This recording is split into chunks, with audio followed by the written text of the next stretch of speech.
My dear online students, this is a new chapter for class 7th and class 10th. As you know, this chapter is also for class 10th and class 7th because it is present in the class of both. That is why we are going to discuss this chapter for both the classes 7th and class 7th and class 10th. And the topic is acids, bases and salts. How we will define acids, bases and salts, and how we will reach the topic which is acids, bases and salts. You know that मैंने आपको पहले ही बताया, अगर आपको याद होगा, जो मैंने आपको जब मैंने स्टार्टिंग में आपको केमिस्ट्री पढ़ाई थी कि जो यूनिवर्स है, जो कायनात है, ये किसका बना है? ये मैटर का बना है। और आपको ये भी पता है मैटर क्या होता है। मैटर खुद छोटे छोटे तिनकों का बना होता है, उनको हम क्या बोलते हैं? एटम्स। ये आपको पता है। और जब हम मैटर की बात करते हैं, मैटर बना हुआ है किनका? एटम्स का। और एटम्स मुख्तलिफ किस्म के होते हैं, और एटम्स ही मुख्तलिफ एटम्स अलग अलग किस्म के क्या? एलिमेंट्स कॉन्स्टिट्यूट करते हैं। दैट में एलिमेंट क्या होता है?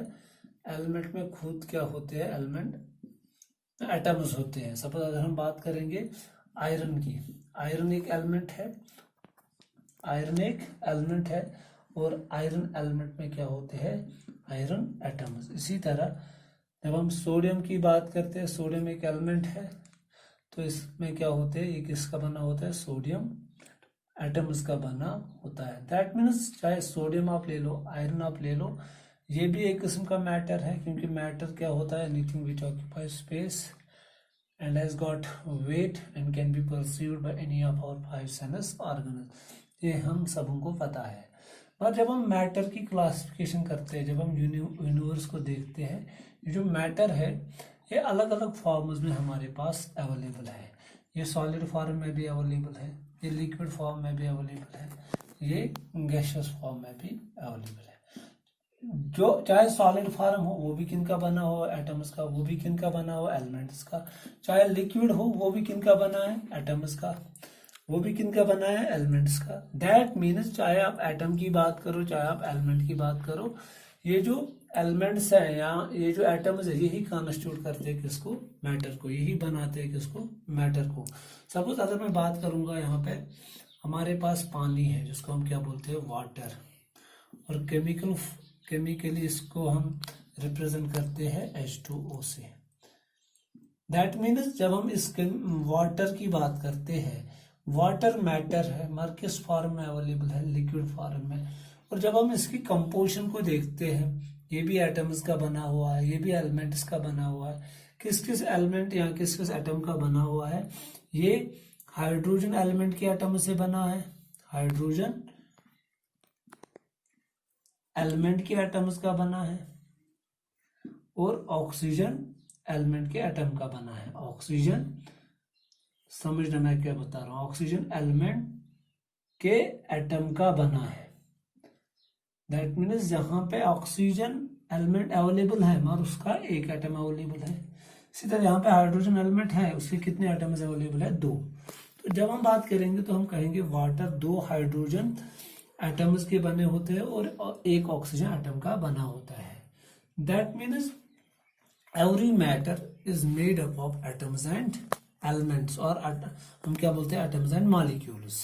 अब सवाल है, ये तो स्टेट के फॉर्म में इनको क्लासिफाई किया गया है कि कौन मैटर किस फॉर्म में, सॉलिड फॉर्म में, liquid form, on the basis of arrangement of constituent particles in the matter, कि एक मैटर में जो कॉन्स्टिट्यूएंट पार्टिकल्स है जिसका वो बना हुआ है, वो कितने नजदीक है या कितने दूरी पे है। तो उस लिहाज पे अरेंजमेंट की बुनियाद पे इनको क्लासिफाई किया गया है 3 ग्रुप्स में, सॉलिड, लिक्विड एंड गैस। पर जब हम देखते हैं और एक क्लासिफिकेशन की गई है इनको, जिसको हम बोलते हैं chemical classification. It is called physical classification. Physically इनको 3 फॉर्म में तब डिवाइड किया गया है। जब हम मैटर को केमिकली देखते हैं, केमिकली इसको क्लासिफाई किया गया 2 ग्रुप्स में। एक हो गया प्योर सबस्टेंसेस और दूसरा हो गया मिक्सचर्स। मुझे उम्मीद है कि आपने ये सुना होगा इससे पहले। अगर नहीं सुना होगा तो मैं बताऊंगा कि on the basis of chemical nature matter has been classified into two categories, pure substances and mixture. Now let me start from the pure mixture. इसको हम क्या बोलते हैं? प्योर सबस्टेंस किसको बोलते हैं और मिक्सचर किसको बोलते हैं? सपोज अगर मैं आपको बताऊंगा जो हमारे घर में दूध होता है, जो हमारे कमरे में जो एयर होता है, जो पानी होता है, जो नदी का पानी होता है, अक्सर हम इसको कंसिडर करते हैं ये सब क्या है, ये प्योर है। मगर जब दूध की बात हम करेंगे तो दूध as far as chemistry is concern, दूध प्योर सबस्टेंस नहीं है। दूध क्या है? मिल्क मिक्सचर है, मिल्क मिक्सचर है। इसी तरह अगर हम बात करेंगे, हम घर पे क्या हम कोई सब्जी बनाते हैं तो हम उसको क्या बोलते हैं? ये प्योर है। तो साइंटिफिकली प्योर किसी और चीज को हम बोलते हैं और कॉमन फॉर्म में हम प्योर किसी और चीज को बोलते हैं।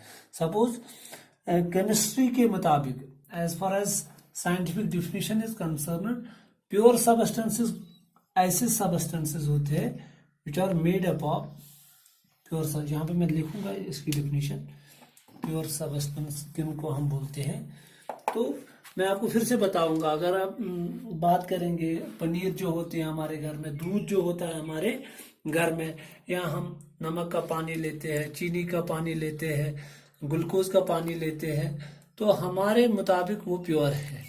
मगर साइंस उनको क्या बोलता है? वो बोलता है ये इम्प्योर है। तो हमारे जहन में प्योर उस चीज को बोलते हैं जिसमें मिलावट न हो, और इम्प्योर उसको बोलते हैं जिसमें मिलावट हो।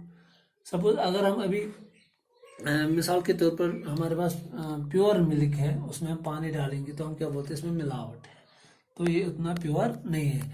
ये हम कॉमन टर्म में देखते हैं। मगर साइंटिफिकली प्योर सबस्टेंसेस किसको बोलते हैं? साइंटिफिकली हम पहले डिफाइन करेंगे प्योर सबस्टेंस। ये क्या होता है? ये एक होमोजीनस मटेरियल होता है। इट इज डिफाइंड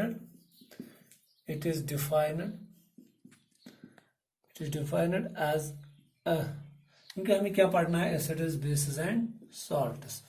क्योंकि ये भी एक किस्म के क्या होते हैं? ये भी प्योर सबस्टेंसेस ही होते हैं।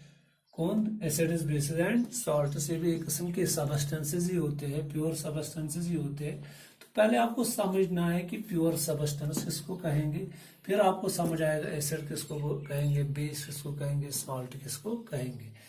It is defined as a homogeneous material in which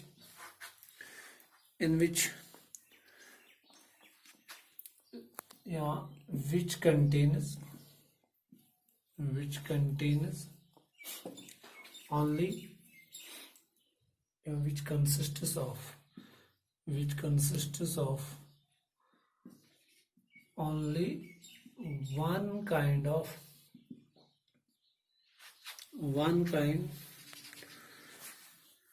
particles, जिसमें एक ही किस्म के क्या होंगे? पार्टिकल्स होंगे। वो पार्टिकल्स क्या हो सकते हैं? वो एटम्स भी हो सकते हैं, वो मॉलिक्यूल्स भी हो सकते हैं, शाबाश, वो एलिमेंट्स भी हो सकते हैं, जो पार्टिकल्स होते हैं। और इसमें क्या होगा? इस प्योर सबस्टेंस में क्या होगा? And has a definite set of properties,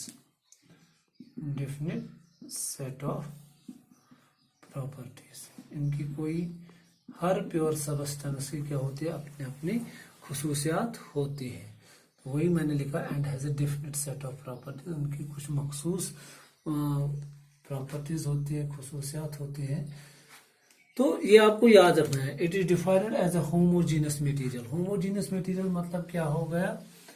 जिसमें सेपरेशन ऑफ कॉन्स्टिट्यूएंट पार्टिकल्स नहीं होगा, जिसमें आपको अलग अलग चीजें नहीं दिखाई देंगी, जिसमें आपको खाली एक चीज दिखाई देगा। सपोज अगर मैं यहाँ पे प्योर वाटर लूंगा, प्योर वाटर, मैंने यहाँ पे क्या लिया, pure water, pure water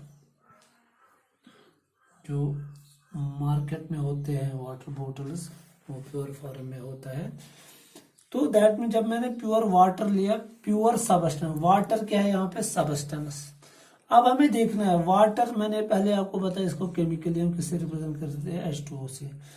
pure substance का मतलब क्या हो गया, it is defined as a homogeneous material. Homogeneous का मतलब क्या हो गया, जिन चीजों का ये बना है, ये किनका बना है, which consist of only one kind of particles. इसमें क्या हो सकते हैं, एक ही किस्म के पार्टिकल्स। पार्टिकल्स क्या हो सकते हैं, एटम्स, मॉलिक्यूल्स और एलिमेंट्स। यहाँ पे जो पार्टिकल्स है, इस पानी में जो पार्टिकल्स है वो मॉलिक्यूल्स है। किसके मॉलिक्यूल्स है, इसमें वाटर के मॉलिक्यूल्स। दैट